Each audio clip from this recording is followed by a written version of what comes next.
On July 10, 1945, Thomas Arthur Garner, along with 11 other crew members, became lost at sea in a U.S. Navy patrol seaplane. They had left the Naval Air Station in Florida at 7:07 p.m., the day before they had a flight training to Great Exuma, Bahamas. Their last radio position report sent at 1:16.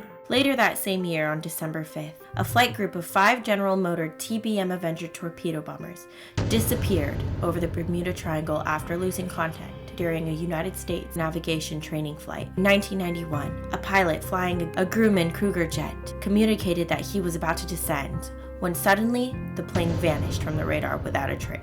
No wreckage was ever found, no debris was ever found either. Wow, and that's honestly only a few examples that I'm sharing with you, my friends, and a few examples out of the many, many, many other examples I could be using, because during my research I have discovered that there are over 50 incidences that are supposedly related to the Bermuda Triangle. But don't worry, I'll spare you the hours and hours of me sitting here and telling you about the stories that you guys have probably already heard all over the internet. And truth be told, we don't even know which are facts and which are fiction. In today's episode, I want to share with you all of the crazy beliefs surrounding the Bermuda Triangle, the history behind it, the possible science around all of the disappearances, and how does the Bermuda Triangle, aka the Devil's Triangle, compare to the rest of the world's vast oceans and mysteries?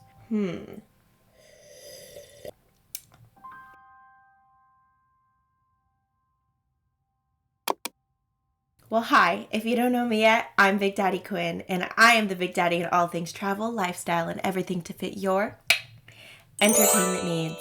Hi, thank you for being here today. Our story begins with a ship sailing the Atlantic on a voyage in 1492. As they were approaching the waters that would be between Miami and Puerto Rico today, suddenly the compass began to go absolutely nuts, freaking out, going into different directions. Flashes of lights were seen out in the distance, and a ball of fire came blazing down out of the sky and crashing into the ocean waves. As many of you probably know, or don't know, this story belongs to none other than good old Christopher Columbus. During this log of this voyage that he had encountered, he talks about all of the supernatural occurrences that happened when he was passing through the Bermuda Triangle, which it wasn't called the Bermuda Triangle then. And he believes that during this part of the ocean, there is definitely something weird at play.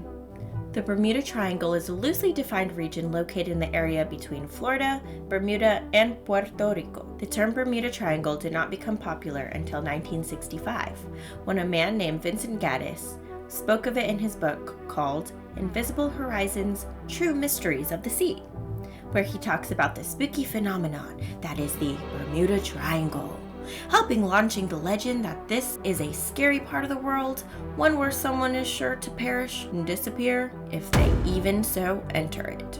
Alas, many of his findings do not hold up to science today, as many of them have been debunked. Other things that he had published during those times was an article in a magazine called The Argosy. It was published in 1964, and it was titled The Deadly Bermuda Triangle. And in this article, he talks about the many occasions and occurrences that something mysterious had happened. It gives a list of all the incidents that had supposedly occurred within the Bermuda Triangle region and all of the related accidents or disappearances. That's not to say that there really wasn't anything weird going on in the Bermuda Triangle, because I'm sure during those times there were things that were completely unexplainable. And we can actually hear people talk about it today. Actually, a survivor by the name of Bruce Gernon came forward and talked about his own experiences that he experienced, I believe, in the 70s. Bruce Gernon set out on an ordinary flight in his Beechcraft Bonanza, blissfully unaware that his journey through the Bermuda Triangle would become the stuff of legend. Was confronted with this storm, so I'm deviating from my flight path. Started off at Andros, and this cloud spread out in the form of a circle. Gernon described the fog as dense and luminous, engulfing his aircraft in an otherworldly haze. But what happened next defied the laws of aviation and time itself. The same position right now as Flight 19 was. It's almost exactly 25 years later, one day, the same exact time, 3:30 in the afternoon. I'm not sure of where I am. Everything looks strange. We had a transponder radar instrument that was supposed to help us, but that was probably going haywire too. Gurnan emerged from the fog, finding himself in Miami Beach, Florida, much sooner than expected, but the strangeness did not end there. It was blue sky on the other side of the lines, and they're gone in 10 seconds. And I looked at Miami and I said, wow. He said, you're right, I'm over Miami. And then I looked back behind me expecting to see this huge fog bank. It was crystal clear as far as you could see. And then checked the time and it was like a 47-minute flight. That doesn't make sense either. It'd take closer to 80 or 90 minutes. I'm sure that this is a story that's going to raise a lot of skepticism, as it should, but there's no telling if it's true or not. We can't say that it's fake or that he's lying. Maybe he really did experience something like this. And we can't deny the fact that if it were true, that this would actually be a very unexplainable occurrence of events. It's already odd enough to hear of planes disappearing and ships disappearing or randomly sinking. I mean, how does one really know? We haven't even discovered a small portion of our vast ocean and what lurks beneath it. Anything is possible.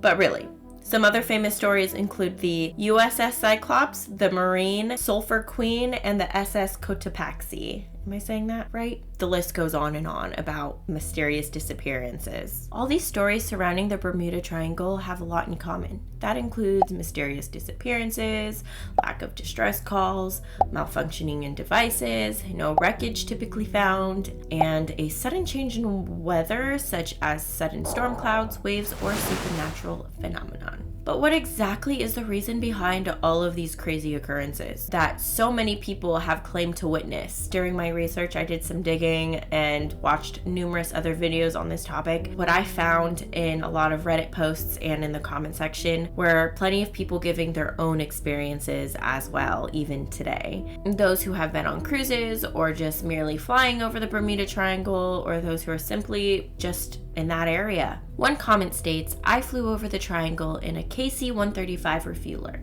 Our instruments failed. The navigator used the stars to get us to the Azores, where the aircraft was repaired. Another one reads, I lived in Miami for quite a few years. Heard a lot of stories like this from locals and old-timers. A lot. Fishermen fishing in the triangle would talk about experiencing strange physical effects, and they'd see things that they couldn't explain out there. Pilots have their own experiences too. Definitely something is going on there. So, what are some of the theories that people have come up with surrounding the Bermuda Triangle? What could it be? Let's talk about it. Some people believe that it could be extraterrestrial or UFO based. This is because the common topic of seeing flashing lights or electronics going haywire. Also, along with this is the thought that disappearances could be from alien abductions. I don't know about you, but the thought of aliens coming down and kidnapping entire planes or boats is pretty alarming. I mean, that's a really scary thought. Okay, but let's be real for a moment. If aliens were actually kidnapping planes from the Bermuda Triangle, how on earth, well, how on universe in this case, would they fit whole planes in their interstellar Ubers? I mean, do they have an extraterrestrial valet up there or something? Like, what? How does that work? Other theories that I've heard is that the lost city of Atlantis is actually underneath the Bermuda Triangle, and they have Atlantean technology or crystals that are down there. Like if you've ever seen the movie Atlantis, you know, the little necklaces that they wear, something along those lines. The technology that they had, I don't know. It's because of that it's messing with the frequencies and the technology at any time anything flies above it. I mean, it kind of makes sense. If I were to run with a theory, I feel like that one sounds like the most interesting, because they also say that this technology, or the fact that it's located underwater, it could mess with like the waves and like the weather. I mean, I could see the point there. I could see where people are coming from, absolutely, in that sense. Do I personally believe it? I feel like it would be a reach, but it's kind of pretty cool to think that Milo and Kita is just chilling down there. It is even believed that there are time warps and vortexes. These time warps and vortexes mess with our clocks, our gadgets, and our sense of time. One moment you could be sipping a tropical drink, and the next you're catching a vibe in the roaring 20s. No, but really, that would be really interesting if we could really be traveling through time and space like they do in the movie Interstellar. Like, hey, Matthew McConaughey. Okay, alright, enough with the joking around, but what could really be the happening behind these strange occurrences and incidents? Is there really something ominous at play here? Or is it all a hoax? Let's see what science has to say about it. I don't know, I feel like glasses make you look smarter. Ow, ow, oh my god. The Bermuda Triangle is known for having magnetic anomalies. The magnetic field in this region varies from what we normally know, and compass needles can point to true north instead of magnetic north. Magnetic anomalies are actually common in different parts of the world as they result from changes in the Earth's magnetic field. Turns out the Bermuda Triangle is a bit of a magnetic hotspot.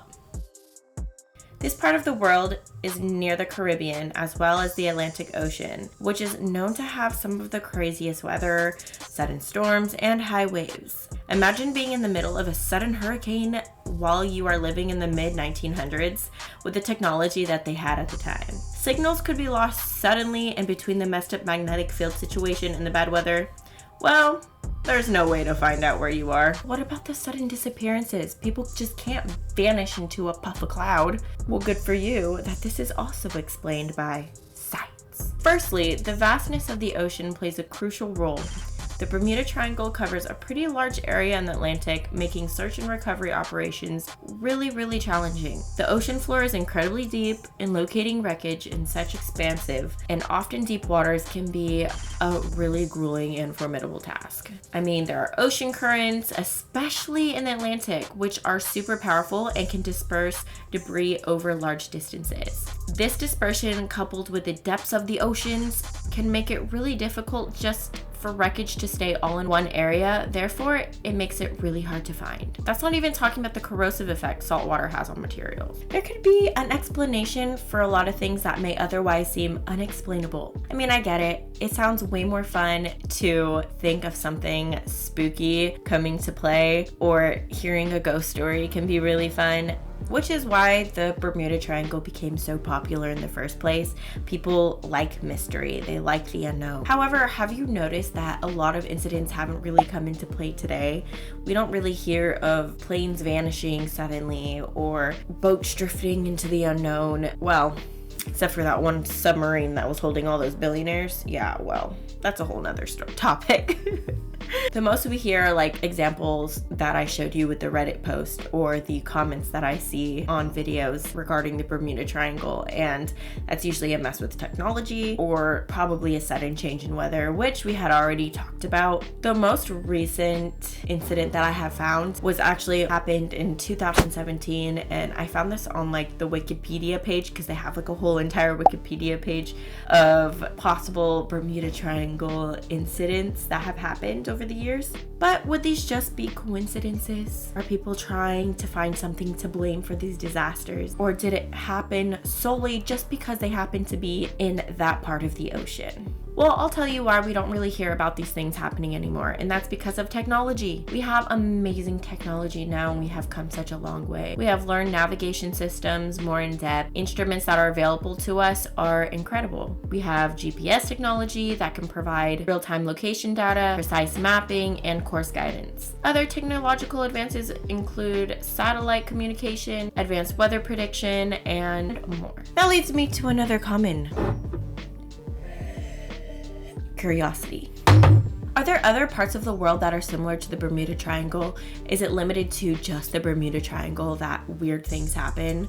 Or can we see instances of this happening around the world? Also, another factor that we think about that is coming into play, is it because the Bermuda Triangle is busier or less busier that these things happen? Like, what makes it so special compared to other accidents that happened worldwide or through other parts of the ocean? Well, let's talk about it.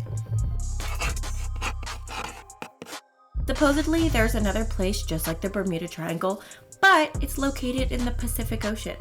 This one is called Dragon's Triangle or Devil's Sea. It is commonly referred to as the Pacific Bermuda Triangle. The Devil's Sea is located in the region between Japan, Taiwan, and the Bonin Islands. Its approximate vertices form a triangle resembling the shape of the Bermuda Triangle. It is present in a lot of Japanese folklore and has similar incidents and disappearances as the one in Bermuda. Many also believe that there are a lot of paranormal things that happen there, such as disappearing islands and then suddenly reappearing again. However, countless research has also debunked these legends. Let's get into how they debunked this. Research shows that natural environmental changes, such as that there is a vast field of methane hydrate present at the bottom of the ocean in the Dragon's Triangle area. Methane clathrates, which is basically methane hydrate gas, will explode when it rises above 18 degrees Celsius. Methane hydrate gases are described as ice-like deposits that break off from the bottom of the ocean. They rise up, form bubbles on the surface of the water. These eruptions that form under the water can interrupt buoyancy, which can easily sink a ship and leaving no trace of debris whatsoever. Another place of mystery is the Michigan Lake Triangle. I mean, come on guys, what is up with all these triangles? Like, why does it have to be a triangle? It cannot be a circle or a square or, I don't know, a pentagon for once. Anywho, just like the former two we talked about, it is said to have similar things that happen, such as UFO sightings and allegedly over 1,000 shipwrecks that have occurred. But it is indeed known that shipwrecks are more common in lakes rather than in the ocean. Fun fact. Okay, Quinn, so what is the point in telling me all of this exactly? Are you telling me that there are more than one creepy place in the world that we should avoid at all times because something disastrous or scary will happen to me if I go to those places? No. Actually, I am telling you this for the opposite effect, really. Flights happen every single day through these parts of the world. I mean, the Bermuda Triangle alone is part of a major shipping route, and it's commonly used even today. However, if you do look under the ocean of the Bermuda Triangle, you can find that there are more than 300 ships that are wrecked around that whole area. However, how does that compare to the rest of the world? Let's look at some interesting facts, shall we? I also want to make a disclaimer that the information that I have is what was available to me. Obviously, there's a lot of variables that can come out of these numbers. These are just hypotheses and opinions that I have formed on my own, just based on my own research alone. I'm not saying it's 100% accurate, but just to help you get a whole general idea, incidents that occur around the world versus just the Bermuda Triangle. Okay, so if we look from Tillamook Bay along the Oregon coast all the way to Cape Scott Provincial Park on Vancouver Island, we know of about 2,000 vessels that can be found just in the Pacific Northwest at the bottom of the ocean. It is also estimated that there are over 6,000 shipwrecks in the Great Lakes, some dating back as far as the 17th century. Lake Superior alone has over 500 wrecks found. And frankly, there are over 3 million possible wrecks around the whole entire world, and we have only ever found not even 1% of that. Something that I did find in my research is that the Atlantic Ocean is noticeably higher in the amount of wrecks that it contains underneath its ocean than all of the other oceans in the world. According to the Staten Island Yachts website, the Atlantic Ocean has 57% of the world's shipwrecks, whereas the Pacific Ocean only has 28% of the world's shipwrecks. But there are some explanations as to why this is. Firstly, the Atlantic Ocean has a lot more crazy weather patterns than the Pacific Ocean does. The weather conditions can become quite inconsistent, shall we say. One moment you could hit a giant iceberg and the next you could be pulled into a hurricane. Wow, that's the Atlantic Ocean for you. Also, unlike the Pacific Ocean, where it's just a vast, huge ocean, there's endless amount of room for ships to pass. But whereas the Atlantic Ocean, since it's a lot more dense, there's more opportunity for ships to mess up, basically. Other parts of the world where you can also see an increase of shipwrecks per square mile is the Mediterranean Sea, the English Channel, and the South China Sea. So those are also, just to keep in mind, different parts of the world where you could see a lot of problems that happen. Okay, now let's get into planes, because this is where things get a little bit harder to dissect information to find, because it's kind of hard to find information on disappearing planes. We don't have a lot of information except information that it disappeared. We don't know where exactly or how. I'm going to be talking about all of plane crashes that happened, the mysterious disappearances. There wasn't a lot of information for me online, so I did use Wikipedia a lot. Keep in mind, again, that this might not be super factual or 100% accurate, but again, it can at least give us an idea where plane incidents are more likely to occur. But according to the Statista Research Department, most plane crashes since 1945 have occurred within the United States, Russia, and then Canada. The Atlantic Ocean and countries near the Bermuda Triangle, surprisingly, are lower on the list for actual accidents and incidents that have occurred. Okay, this is not in any way to discourage you guys from flying on planes or being scared to fly on planes. Believe me, it is extremely rare for accidents to happen on a plane. Those are accidents. What about the disappearances? Okay. Wikipedia also has a list just for disappearances alone, and it's really lengthy, but I did it anyway because, you know, it is what it is. So you guys better like and subscribe this video now. The research I did was pretty extensive. Thanks and thanks. Okay, so the information I found was starting in 1901. So I just wanted to double check my numbers to make sure everything was correct and I missed something. So I'm going to talk about it here. If you look at this chart right here, we have about 35% of the plane disappearances happened in the Atlantic Ocean away from the triangle. However, the disappearances that happened near or in the triangle was about 11% worldwide. And then 17.2% of the disappearances worldwide were in the Pacific Ocean, only 6.5% in the Indian Ocean, and the rest of the world holds about 30.6% of the plane disappearances. But you see, what I discovered is that a lot of the mysterious disappearances that have happened or incidents that have happened regarding planes and ships have not just come from the Bermuda Triangle alone in that area, but solely the whole Atlantic Ocean. The Atlantic Ocean, in my opinion, is the scariest part of this whole thing, but not because of anything ominous or spooky that is going on, but because the elements out there are just so much greater. I don't think it's cursed or haunted in any way, but solely because we do hear about things that do happen on that side of the ocean, just even in the data that we have seen. Keep in mind, we can say that about anything weird that happens around the world. Anything that's sad or mind-boggling that happens at different parts of the world, it is so easy to say and claim that, oh, more than one thing has happened over here or multiple occurrences happened in that one spot. It must be doomed or cursed. You gotta remember that things like this actually occur all over the world, and it's not just in just one specific location. The world overall can be a really scary thought. That's because natural causes can lead to mysterious or crazy things. I will say this: travel by air and sea over the Bermuda Triangle has not halted or slowed down today. People still fly over it every single day as they normally would any other part of the world, despite all the whispers that surround that topic. However, extra safety cautions might be put into place due to its constant change in the elements. Anyway, if you had made it this far, thank you so much for being here with me today. This was my take on the Bermuda Triangle. I hope you learned something. If you want something to add or to correct, I'm all open for positive, constructive criticism, and that's okay. I'm here to learn with you, but I hope to see you in the next one, everybody. Goodbye. Big Daddy out.